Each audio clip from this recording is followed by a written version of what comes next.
The stars shimmered like diamonds against the black canvas of space. Captain James Reed stood on the bridge of the Earthship Horizon, his eyes fixed on the main screen. The strange signals they had been tracking for months had led them here, to the edge of the Arcturus system. "Are you sure about this, Captain?" First Officer Tom Miller asked, his voice steady despite the tension that filled the bridge. Reed nodded. Earth Command was clear. "We make contact and establish peaceful relations if possible." He straightened his uniform. The signals were not random. Something intelligent sent them. Miller frowned. "And if they're not friendly?" "Then we retreat and warn Earth," Reed replied simply. "But let's hope it doesn't come to that." The Horizon moved deeper into the system, its sensors scanning for any sign of the signal's source. The crew worked in focused silence, each person aware of the weight of history upon them. Humans had wondered for centuries if they were alone in the universe. Today, they might finally have their answer. "Sir, energy readings at 2 o'clock, called Lisa Green, the ship's sensor officer. Her fingers flew across her console. "It's massive, Captain, unlike anything in our database." Reed leaned forward. "On screen." The view screen flickered, and then they all saw it. A ship, if it could be called that. The alien vessel resembled a massive dark crystal, its surface reflecting starlight in ways that hurt the eyes. It was at least 20 times the size of the Horizon. "Open communications," Reed ordered. "All frequencies, basic mathematical sequence as we planned." For 3 tense hours, the Horizon transmitted the simple mathematical greeting that Earth's best scientists had designed. Universal constants and simple equations that any technological species should recognize as intelligent communication. When the response came, it wasn't through their communication systems. The alien ship projected a sphere of light that appeared directly on the bridge. "What the—" Miller started, reaching for his sidearm. "Hold," Reed commanded, raising his hand. "Let's see what happens." The sphere of light pulsed and then formed into a shape, a figure that stood nearly 7 feet tall. It had a humanoid form, but with elongated limbs and a head that seemed too large for its body. Its skin, if it could be called that, shifted colors like oil on water. "We are the Vorn," the figure spoke, its voice somehow inside their heads rather than heard through their ears. "Why have you entered our territory?" Reed stepped forward. "I am Captain James Reed of the Earth Space Defense Force. We detected your signals and came to establish peaceful contact. We didn't know this was claimed territory." The alien's colors darkened. "All systems beyond your own are Vorn territory. You have colonies in 16 systems that belong to us." Reed frowned. "With all due respect, we've established those colonies. Over the past 50 years, we encountered no signs of prior claims." "Your lack of perception does not negate our claim," the Vorn stated. "You will remove all human presence from these systems within 1 Earth month. This is not negotiable." The bridge crew exchanged glances. Reed maintained his composure. "I don't have the authority to agree to such terms. I must consult with Earth's Governing Council." "Consult quickly," the Vorn said. "We have encountered many species in our expansion. All retreat when we command. It is the natural order."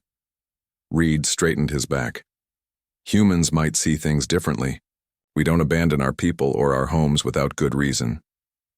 The Vorn's colors shifted to a deep red. "Your species lacks wisdom. All others retreat when we command." "Let me take your demand to my leaders," Reed said carefully. "Perhaps we can find a solution that benefits both our peoples." The Vorn seemed to consider this. "You have 3 Earth days to begin evacuation. We will monitor your transmissions to your government." Before Reed could respond, the light figure vanished. Miller exhaled sharply.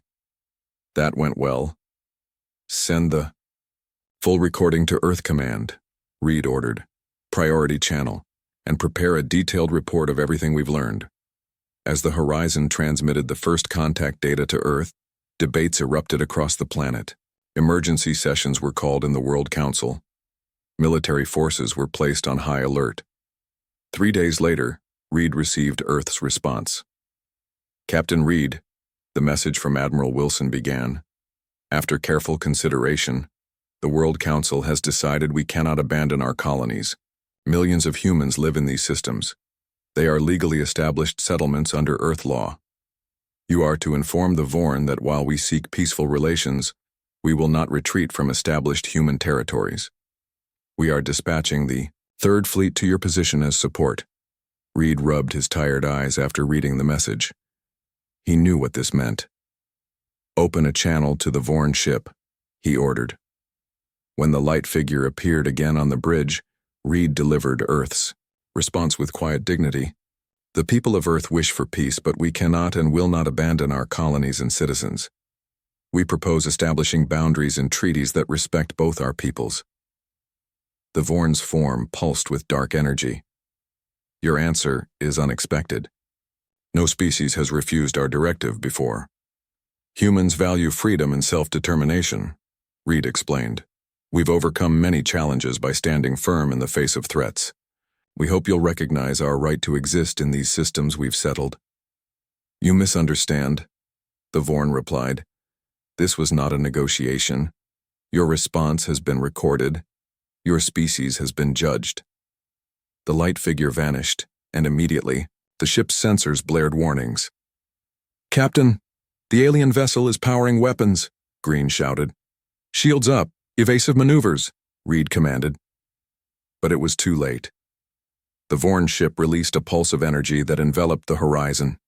Systems failed across the ship as the pulse penetrated their shields like they weren't even there. Send the emergency transmission, Reed ordered as the bridge lights flickered. Earth needs to know. Miller worked frantically at his console. Message away, sir. As the ship's systems failed one by one, Reed made a final log entry. This is Captain James Reed of the Earthship Horizon.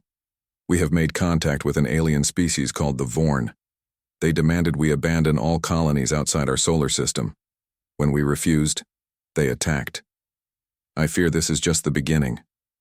Earth must prepare.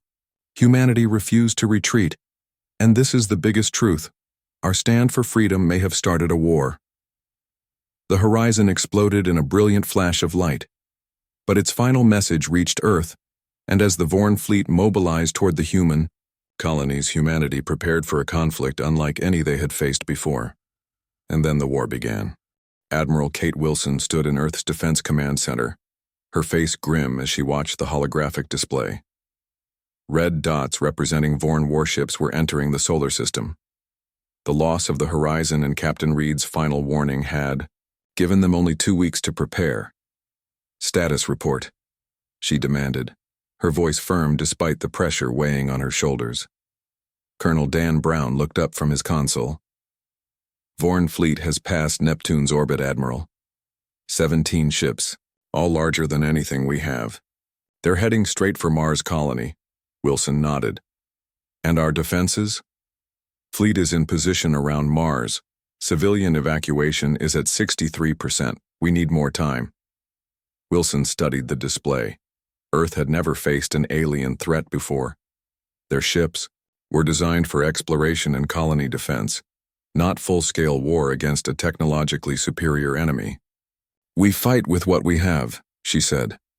Tell the fleet to hold position and protect the evacuation ships at all costs. As the Vorn fleet approached Mars, humanity got its first real look at the enemy's capabilities. Their crystal ships moved with impossible speed, changing direction without seeming to obey the laws of physics. Energy weapons tore through Earth's defensive line like paper.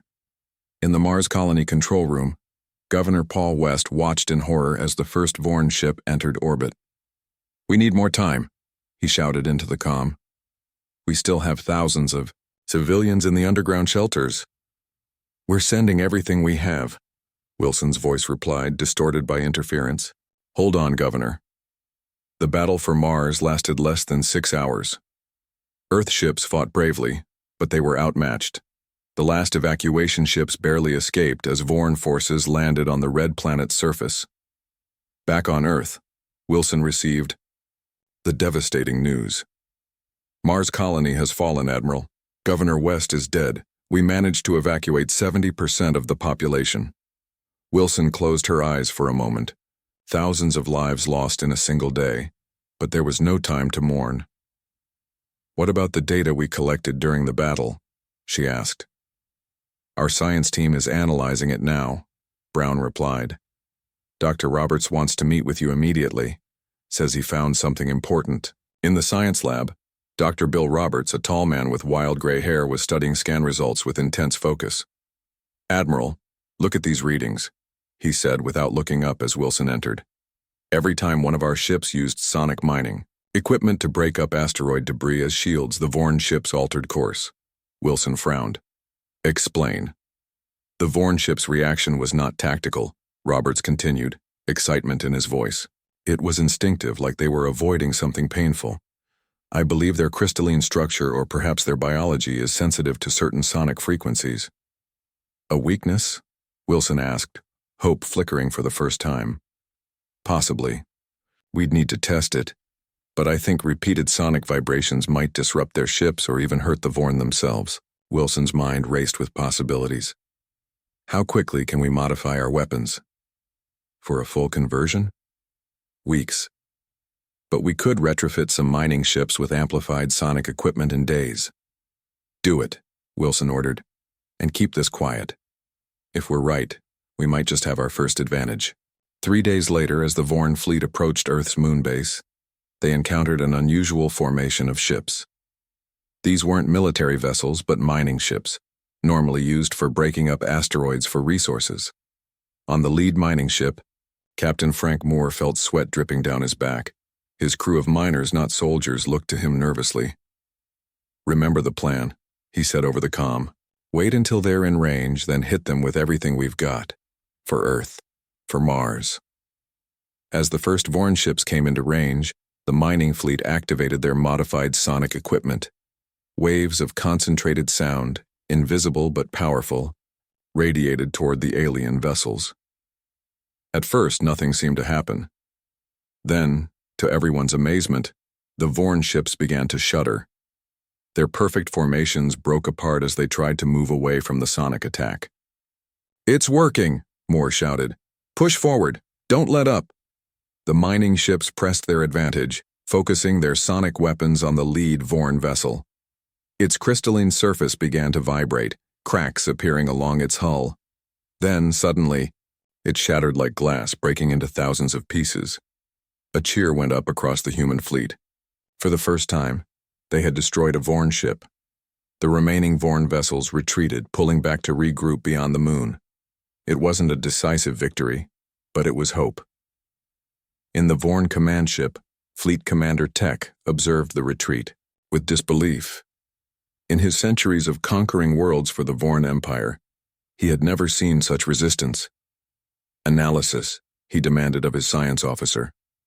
"The humans use sound waves to attack our ships," the officer replied. "The vibrations disrupted our crystal matrix. 3 ships damaged, 1 destroyed." Tech's color shifted to a dark blue of confusion.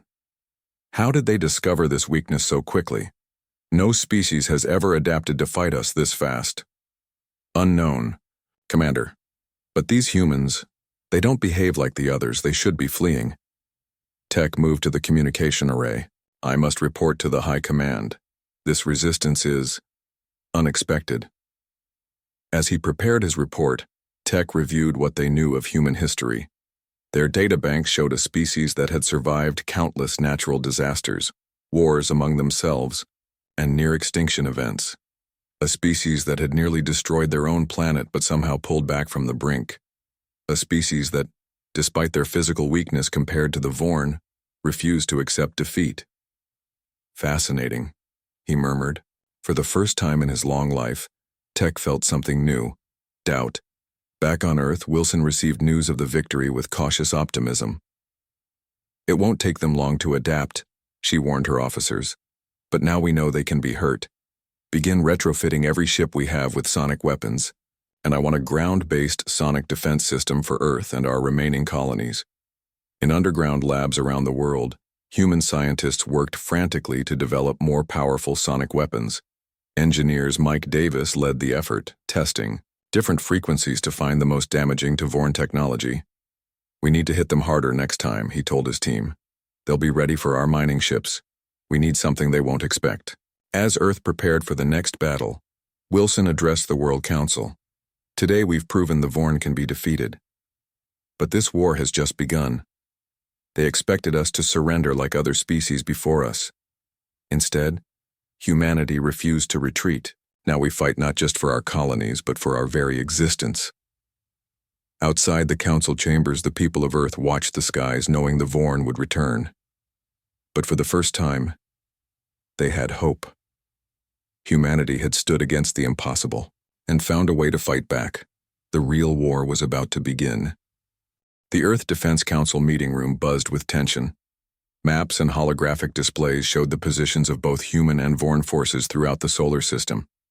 Admiral Kate Wilson stood at the head of the table, her uniform crisp despite not having slept in over 30 hours. The Vorn have pulled back to Jupiter's orbit, but our scouts report they're gathering a larger fleet, she said, pointing to a cluster of red dots on the display. We bought some time with our sonic attack, but they won't fall for the same trick twice.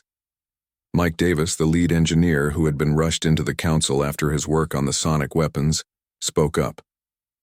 We've been working around the clock to improve our sonic disruptors. The mining ships were just the beginning. Wilson nodded to him. Tell them your idea, Davis. Davis stood, his hands slightly shaking from too much coffee and too little sleep. Despite being the youngest person in the room at 32, he spoke with confidence. The Vorn ships are made of a crystal-like material that vibrates when hit, with certain sound frequencies, he explained, pulling up detailed scans on the main screen. But our mining tools were limited. I've designed a new weapon, a sonic disruptor that can target the exact frequency that causes maximum damage to their ships. General Robert Jones, head of Earth's ground forces, frowned. How do we know they won't just change their ship design? Because it's not just their ships, Davis replied with a small smile. The Vorn themselves have a similar physical structure. Their bodies contain the same crystal elements as their ships. They evolved on a world with very little sound. Our noise literally hurts them. A murmur ran through the room. This was the advantage they needed. How soon can we have these new weapons ready? Wilson asked. The first prototypes are already being installed on our remaining battleships, Davis answered. Give me 1 more week, and we can outfit the entire fleet. Wilson looked around the table at the tired but determined faces of Earth's leaders. 1 week, then. We prepare everything we have for a counterattack. As Earth worked feverishly to prepare its defenses, Commander Tech observed from his flagship near Jupiter. The massive gas giant's moons provided excellent cover for his ships as they regrouped. The initial retreat had been humiliating, but necessary. Now, reinforcements had arrived from the Vorn homeworld. The human resistance is stronger than expected. Tech reported to his superior, High Commander Vex, whose holographic image hovered before him. They have discovered our sensitivity to sonic weapons faster than any species we have conquered. Vex's colors darkened with disapproval. This is unacceptable, Commander. 17 species have fallen before us. These humans are primitive by comparison. With respect, High Commander, they are different, Tech replied. I have studied their history. They have faced extinction multiple times and survived. They fight hardest when cornered. Your interest in these creatures is concerning, Commander, Vex said coldly. Remember your duty. The human colonies occupy systems we have claimed. They must be removed. Of course, High Commander. We will attack again with overwhelming force.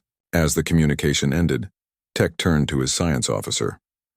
Continue studying human history. I want to understand why they resist when others surrendered. On Europa, Jupiter's ice-covered moon, a small human colony had transformed into a military outpost. Originally a research station with only 50 people, it now housed over 300 soldiers and engineers working in secret. Colonel Jack Thompson looked out at the icy landscape from the base's observation deck. Perfect hiding spot, he muttered. The ice blocks their sensors and they don't expect us to be this close to their fleet. Beside him, Lieutenant Maria Lopez checked the latest data from their stealth drones. Sir, Davis's new sonic disruptors just arrived on the supply ship. Engineering says they'll be installed by tomorrow. Thompson nodded. Good. The Admiral wants us ready to hit the Vorn from behind when the main fleet attacks. Europa wasn't the only moon where humans had established a guerrilla base. Similar operations were running on Ganymede and Callisto, all communicating via secure channels the Vorn couldn't detect. While the aliens gathered their massive fleet, thinking Earth was on the defensive, humanity was surrounding them. Back on Earth, Davis worked without stopping, perfecting his invention. The new sonic disruptors were smaller but 10 times more powerful than the mining equipment they'd used before. They could be mounted on ships used as handheld weapons, or placed as stationary defenses. The frequency has to be exact, he explained to Wilson during a test firing. Too low and it won't affect them. Too high and they might be able to block it. Wilson watched as the test disruptor caused a sample of Vorn crystal to shatter instantly. Impressive, but will it work in actual combat? Davis nodded confidently. It will work. And I've designed it so the frequency can be changed quickly. Even if they develop shields, we can adjust. 7 days later, Earth was ready. The reinforced human fleet moved out from Earth's orbit, heading directly toward the Vorn Armada. From his command ship, Wilson sent the signal to all forces. Operation Thunderclap is a go, for Earth. The Vorn detected the approaching human fleet and moved to intercept, just as Wilson had planned. Tech observed from his command center, noting that the human ships were different now, more heavily armored with new weapons bristling from their hulls. They've been busy, he remarked. Prepare to engage, but maintain distance. I want to see what new tricks they've developed. What Tech didn't know was that while his attention was focused on the approaching fleet, the hidden human bases on Jupiter's moons were launching their own attack. Small, fast ships emerged from the icy surfaces of Europa, Ganymede, and Callisto, racing toward the rear of the Vorn fleet. The battle began with a massive barrage from both sides. The Vorn energy weapons tore through several human ships, but this time, the humans were ready. As soon as they were in range, every ship in the Earth fleet activated their sonic disruptors simultaneously. The effect was immediate and devastating. Vorn ships began to shudder and crack as the perfectly calibrated sound waves bombarded them from all directions. And then, just as Tech ordered his fleet to pull back, the ships from Jupiter's moons struck from behind. We're surrounded, his tactical officer reported, colors flashing with alarm. Human ships attacking from Sector 7. Tech stared at the tactical display in shock. Impossible. There are no human colonies in Jupiter space. But the evidence was undeniable. The humans had somehow established bases right under their noses. The Vorn fleet, caught between two forces, began to take heavy losses. Retreat, Tech ordered finally. Pull back to Saturn's orbit and regroup. As the Vorn fleet fled, cheers erupted across the human ships. It wasn't total victory. The Vorn still outnumbered them and many human ships had been destroyed. But it was the first major battle won by Earth. In his private quarters, Tech reviewed the battle footage, focusing on the human tactics. They had been cunning, setting a trap the Vorn had walked right into. No species had ever managed to outmaneuver a Vorn fleet before. They learned too quickly, he murmured. They adapt. His research into human history had revealed something troubling. These creatures thrived on challenge. Unlike other species who surrendered when faced with superior technology, humans seemed to use each defeat as motivation to fight harder. As Tech contemplated this disturbing revelation, High Commander Vex contacted him again. Your failure is unacceptable, Vex said without preamble. The High Command is sending our main armada to finish this. Tech's colors paled. The main armada? For one primitive species? These humans have become more than a simple conquest. Vex replied coldly. They have become an aberration that must be corrected.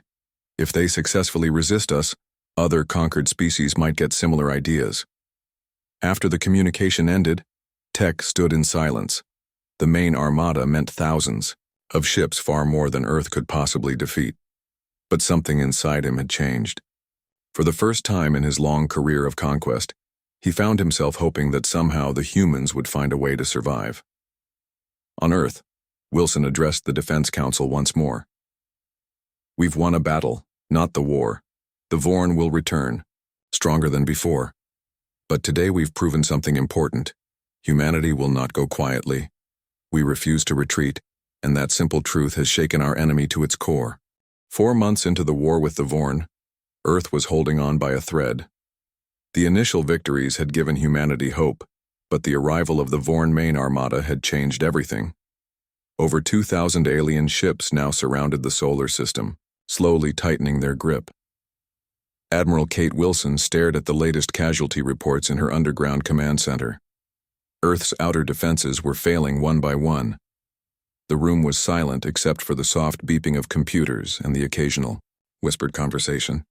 "We've lost contact with the Neptune Defense Station," Colonel Brown reported, his voice hollow with exhaustion. "That's the third outpost this week," Wilson nodded grimly. "And the evacuation of the Titan colony? Completed yesterday. The last ships should reach Earth tomorrow." At least that was something. Every human they could bring back to Earth increased their chances of survival as a species, but Wilson knew they were running out of options. Mike Davis entered the command center looking like he hadn't slept in days. His sonic disruptors had kept the Vorn at bay longer than anyone expected, but the aliens had started using shields that could block some of the frequencies. "Admiral, we need to talk," Davis said urgently. "I've been studying the data we recovered from that damaged Vorn scout ship. There's something you need to see." In a private meeting room, Davis pulled up files on a secure terminal. "We've been so focused on defending Earth that we missed something important," he explained, showing diagrams of Vorn-controlled space. "The Vorn have conquered 17 other species before us. All of them surrendered quickly when faced with Vorn technology." Wilson frowned. "We knew they had an empire." "Yes, but look at this." Davis pointed to a star map showing hundreds of planets. "These are prison worlds where the Vorn keep the conquered species. Millions of aliens, all living under Vorn control." "How does this help us?" Wilson asked, though she was beginning to see where Davis was heading. "The Vorn keep these species separated and use them for labor, but they're all watching our resistance. If we could free even one of these worlds..." Wilson's eyes widened. "We could have allies." For the first time in weeks, hope flickered in her heart. "Which prison world is closest to our system?" Davis pointed to a planet orbiting a red dwarf star just 12 light-years from Earth. "Here, a world they call Detention Sphere 9. It houses 3 different alien species."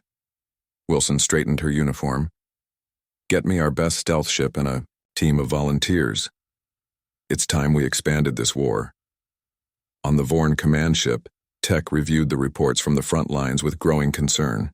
The humans were being pushed back, yes, but the cost was higher than expected. For every human ship destroyed, the Vorn lost 3. It was a war of attrition they would eventually win, but the High Command was becoming impatient. "Commander, we've detected unusual activity near the Sol system boundary," his tactical officer reported. "A small human vessel has engaged its faster-than-light drive on a course away from Earth." Tech studied the trajectory. "They're running away?" "No, sir. Their course leads to Detention Sphere 9. Tech's colors shifted to alarm. "They know about the prison worlds. Alert the High Command immediately."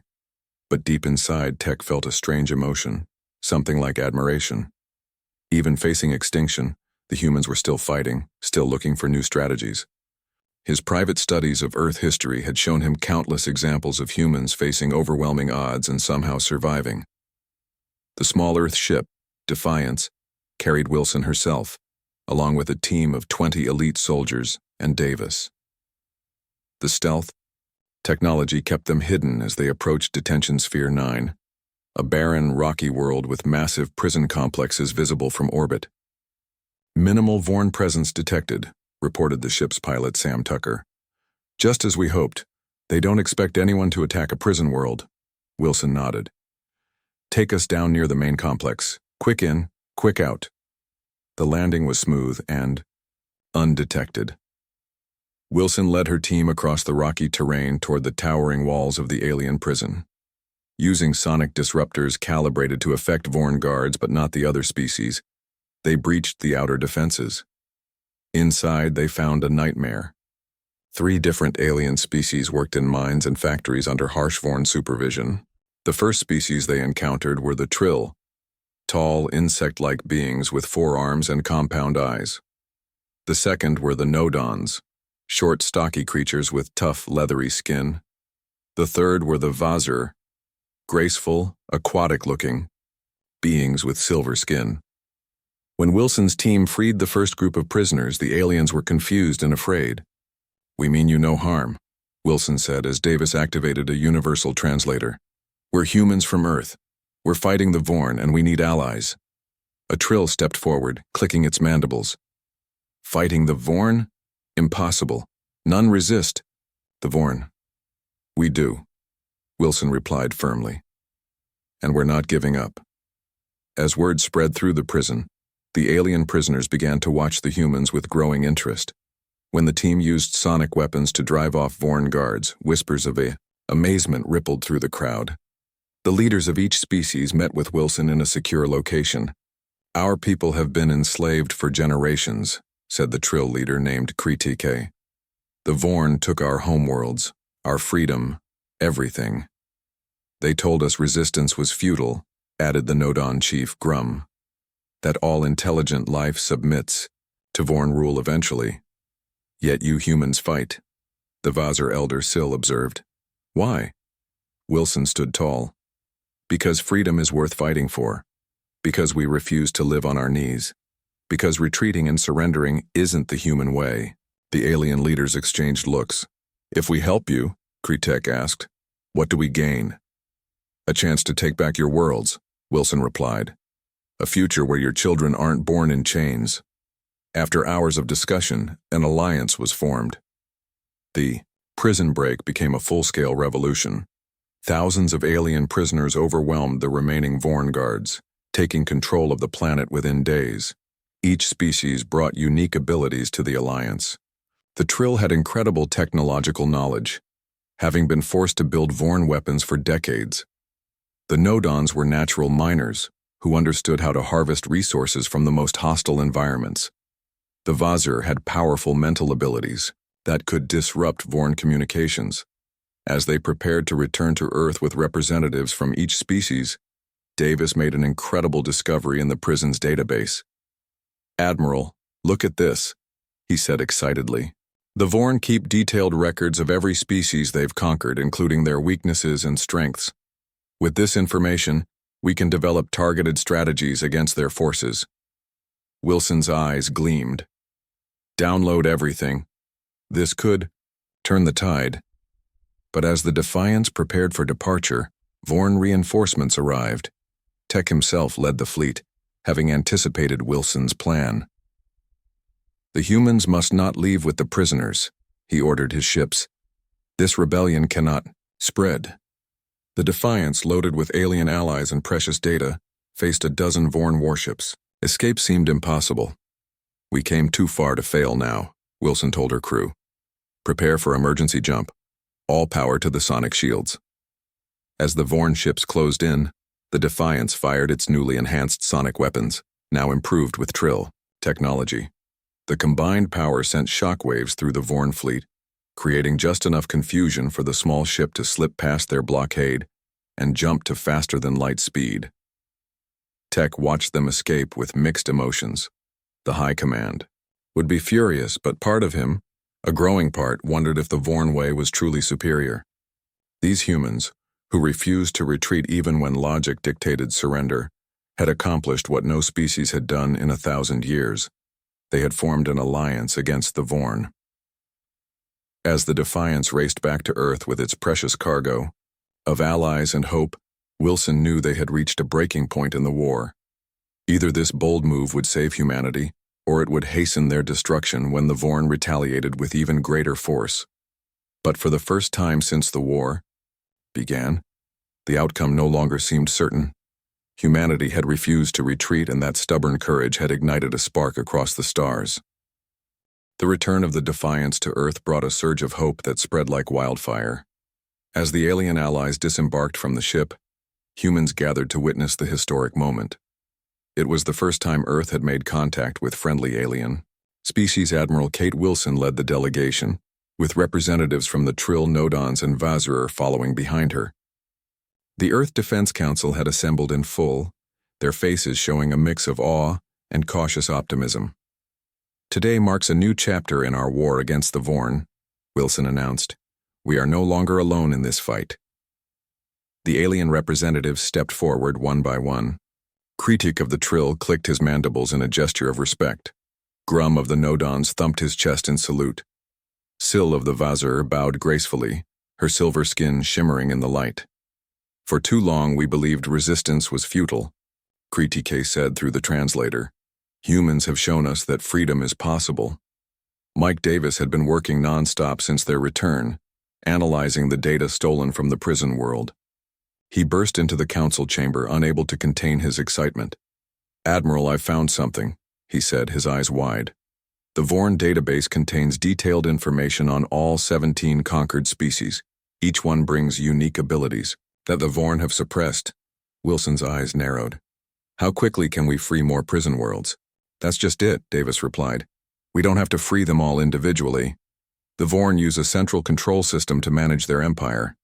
If we can access it, we could send a message to every prison world simultaneously. The plan formed quickly. Earth would make its final stand against the approaching Vorn armada, while a small team would infiltrate the Vorn command ship to access their network. It was a desperate gamble, but with the combined knowledge of 4 species now working together, it just might succeed. The preparations were intense. Trill engineers helped retrofit Earth's remaining ships with advanced technology. Nodon workers strengthened Earth's defenses. Vazir mentalists developed ways to shield communications from Vorn detection. Davis worked with scientists from all 4 species to create something unprecedented, a massive sonic disruption network throughout the solar system. Thousands of small devices were positioned around planets, moons, and in the void of space, all connected and ready to activate, on command. It's beautiful, Davis said as he showed Wilson the control system. When activated, it will create a sonic wave unlike anything we've tried before, not just disrupting their ships, but their entire command structure. Wilson nodded. Will it work? Honestly, I don't know, Davis admitted, but it's the best chance we have. As the final preparations were made, Wilson received an unexpected communication. It was heavily encrypted and came through on a secure channel that only the highest-ranking officers knew existed. This is Commander Tech of the Vorn Fleet, the message began. I wish to speak with you privately, Admiral Wilson.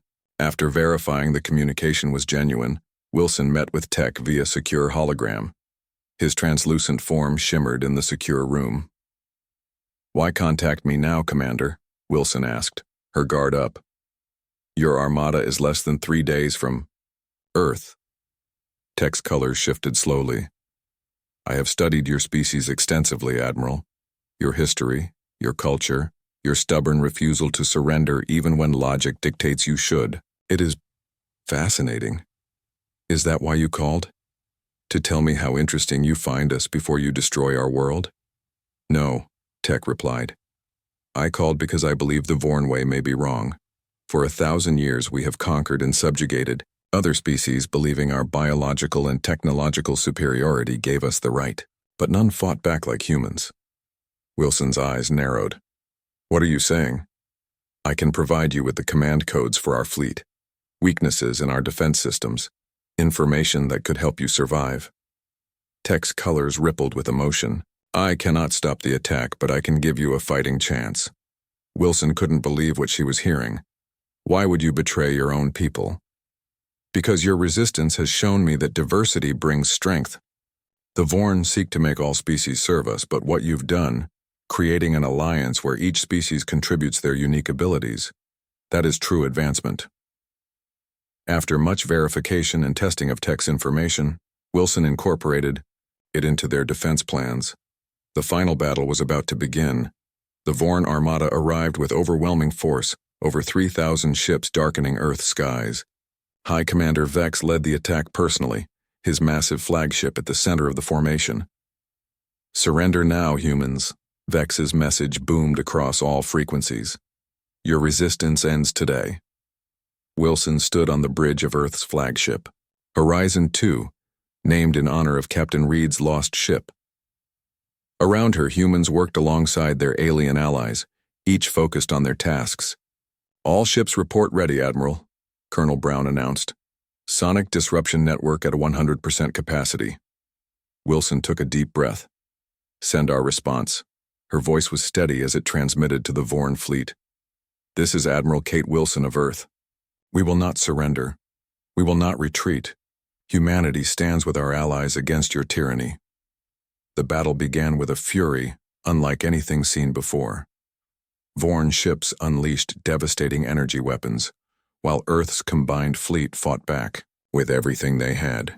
The space around Earth became a graveyard of broken ships and shattered hopes. For hours, the battle raged with no clear winner. Earth's defenses were failing, but they had inflicted serious damage on the Vorn fleet. Then, a small stealth ship slipped through the chaos, heading directly for Vex's flagship. Inside were Davis and a team of special forces, guided by Tech's intelligence. We're approaching the command ship, Davis reported through a secure channel. Defenses are exactly where Tech said they would be. Using Tech's access codes, they boarded the flagship undetected. Fighting their way to the central control room, Davis connected to the Vorn network. I'm in, he told Wilson. Activating the sonic disruption network now. Across the solar system, thousands of devices activated simultaneously. A web of sonic energy spread through space, precisely calibrated to the frequency that would cause maximum damage to Vorn biology and technology. On the Vorn ships, chaos erupted. Crystal control panels shattered. Weapons systems failed. Vorn officers collapsed in pain as the sound waves penetrated their ships. In the midst of the confusion, a message was broadcast to every prison world in the Vorn Empire. It showed footage of the Alliance fighting back, of humans and their alien allies standing together against the supposedly invincible Vorn. Freedom is possible, the message declared in every language of every conquered species. Join us. Stand together. High Commander Vex, realizing what was happening, ordered a final desperate attack on Earth. But as his ship moved forward, Tech's vessel blocked its path. Traitor! Vex roared across the communication channel. No, Tech replied calmly. I am the future of our people. One where we exist alongside others, not above them. As the two Vorn ships battled, Davis completed his mission, uploading a virus that disabled the Vorn fleet's coordination systems. Without central control, the massive armada fell into disarray. Wilson saw her chance. All ships, focus fire on the command vessels. Now! The united fleet surged forward, their weapons tearing through the confused Vorn ships. One by one, the massive alien vessels began to retreat or surrender. Across the Vorn Empire, prison worlds erupted in rebellion as the message of hope spread. Species that had been subjugated for generations rose up against their oppressors, inspired by humanity's refusal to retreat. When the battle ended, Earth had suffered terrible losses but remained standing. The Vorn Empire was collapsing from within as revolutions spread across their territories. 1 month later, representatives from all 18 formerly conquered species gathered on Earth to form a new alliance. Tech, now an outcast from his own, people stood with them as they signed the first interstellar treaty of mutual defense and cooperation. During the ceremony, Wilson played Captain Reed's final transmission from the first contact with the Vorn. Humanity refused to retreat, and, "This is the biggest truth," Reed's voice echoed through the hall. "Our stand for freedom may have started a war." Wilson stepped forward. Captain Reed was right. Our refusal to retreat did start a war, but it also started something greater, a revolution that freed 18 worlds from tyranny. She looked around at the diverse gathering of species, once enemies or strangers, now allies and friends. Today we honor those who fell by building something new, an alliance where no species rules over another, where each contributes their unique strengths, and where freedom is the foundation of all we do. As the newly formed Interstellar Alliance took its first steps toward a shared future, the stars no longer seemed like a place of danger and conquest. They were full of possibility, friendship, and hope. All because one species had refused to retreat when faced with impossible odds. And that was the biggest truth of all.